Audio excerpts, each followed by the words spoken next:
Arrancamos con esta guía de estudios sobre una de las etapas más caóticas y a la vez más fascinantes de la historia de España.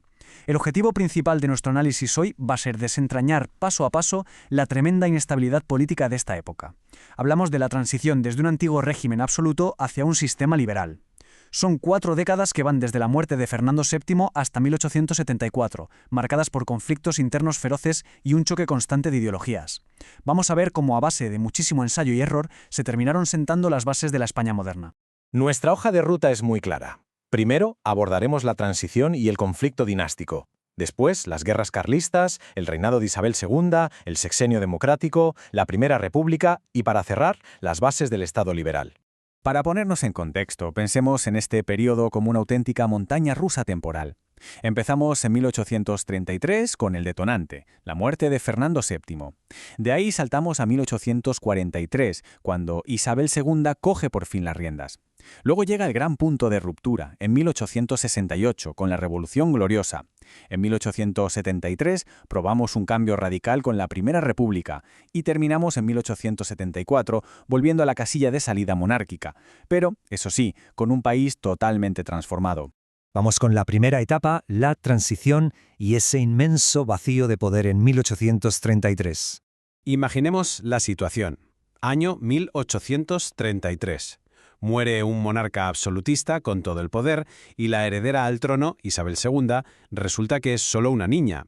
Claro, este simple hecho biológico abre la caja de los truenos. Querer implantar las ideas del liberalismo en ese vacío de poder chocó de frente con una oposición absolutista que sencillamente no estaba dispuesta a ceder ni un milímetro. Y como una niña no puede reinar, pues toca recurrir a las famosas regencias. Primero asumió el mando su madre, María Cristina de Borbón, y luego tomó el relevo el general Espartero. Fueron unos años literalmente de funambulismo político, un equilibrio dificilísimo intentando dar los primeros pasos hacia un Estado liberal mientras la estructura de siempre se caía a pedazos. Y esa tensión nos lleva directamente al punto 2, las guerras carlistas. A ver, es absolutamente crucial entender que esto no era una simple riña familiar por ver quién se quedaba con la corona. Para nada. Detrás del lío sucesorio había un choque profundo sobre qué tipo de país debía ser España. Por un lado teníamos el absolutismo, un modelo aferrado a la tradición que exigía que todo el poder siguiera súper concentrado en manos del rey. Las posturas eran el blanco y el negro. Los partidarios de Carlos María Isidro defendían ese absolutismo tradicionalista a capa y espada. En el otro bando, los liberales, que se agruparon en torno a Isabel II, básicamente por instinto de supervivencia para salvar sus reformas. Dos visiones de España totalmente incompatibles que terminaron desangrando el país en los campos de batalla durante buena parte del siglo. Avanzamos a la tercera fase, el verdadero reinado de Isabel II, entre 1843 y 1868. Isabel II asume por fin el trono y, oficialmente el Estado liberal consigue echar raíces. Pero ojo, que aquí viene el verdadero drama. Una vez que el enemigo absolutista parece estar bajo control, los propios liberales se fracturan por dentro, y el poder empieza a oscilar de una forma increíblemente caótica. Es que no se ponían de acuerdo en casi nada. Los moderados apostaban por un sistema muy conservador. Querían que la reina mantuviera muchísimo poder y que el voto fuera un privilegio de muy pocos. En el extremo opuesto, los progresistas pedían lo contrario, limitar la corona y ampliar los derechos de la población. Ese tira y afloja constante mantenía al gobierno siempre al borde del abismo.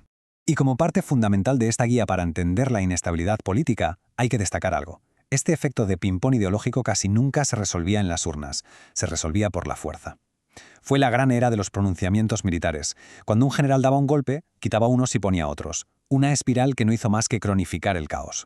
Llegamos a la sección 4, el famoso sexenio democrático, de 1868 a 1874. Llegados a este punto, cabe preguntarse, ¿qué pasa cuando la monarquía, que se supone que es el pilar del país, fracasa estrepitosamente a la hora de mantener la paz?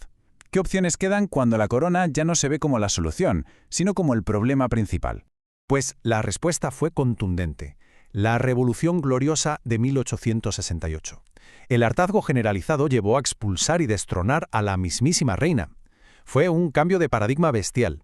España entera se lanza a buscar una fórmula completamente nueva, con la enorme esperanza de crear un Estado más democrático y participativo que por fin trajera orden.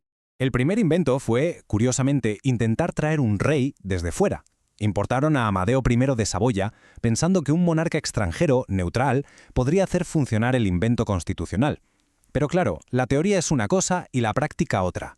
En un país tan dividido y sin apoyos reales, su reinado fue visto y no visto. Colapsó rapidísimo.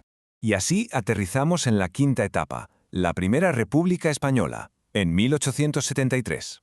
Ante el tremendo fracaso de la monarquía importada, el país da un salto al vacío y proclama la Primera República. Un momento histórico espectacular. Pero la gran ironía aquí es que quitarle la corona al Estado no fue ninguna varita mágica. Los problemas estructurales no desaparecieron, de hecho, se multiplicaron, creando un escenario aún más volátil. Fue la tormenta perfecta. Los propios republicanos estaban enfrentadísimos entre sí. Luego estalla el fenómeno del cantonalismo, con ciudades enteras declarándose cantones independientes.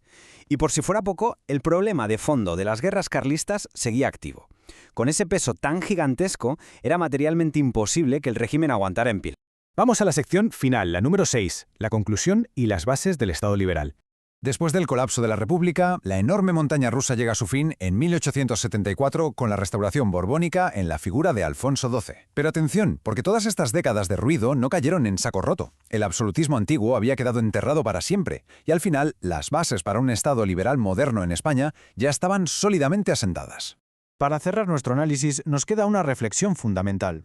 Viendo que la inestabilidad política fue el motor de todo este periodo, ¿el sistema de 1874 curó realmente las heridas ideológicas que vimos nacer o simplemente les puso un parche temporal para que volvieran a estallar en el siglo XX? Es una grandísima pregunta que sin duda nos invita a seguir explorando la historia.